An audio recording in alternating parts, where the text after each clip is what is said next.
Okay, so this is my deep blue dive watch. I used to have about 6 deep blue watches, and then this is the one I ended up keeping as my favorite.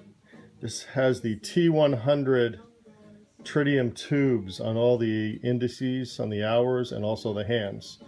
The tubes at the 12 are actually are a little different color and glow in orange. The rest of them are greenish.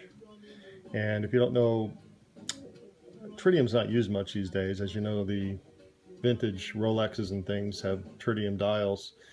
And after a certain amount of time, whether it's 10, 20 years, I forget the exact amount, it just kind of loses its ability to glow. It's kind of a radioactive, pretty highly hazardous material to my understanding, but it doesn't charge from the sun or from light. It charges relentlessly all the time, and they're in these kind of tiny vials, I believe. I think it's a liquid, if I'm not mistaken, or at least on this watch it is.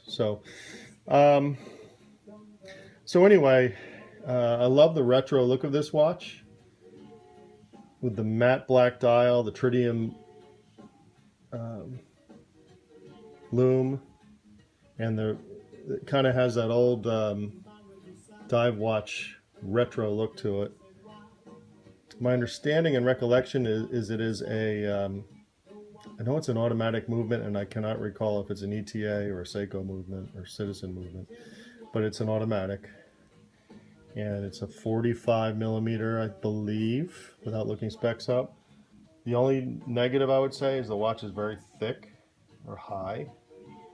But as far as for what it's designed, being a 500-meter dive watch, it's really not like you should freak out about how thick the watch is. So anyway, this was the deep blue watch that I kept, and kind of digging wearing it today.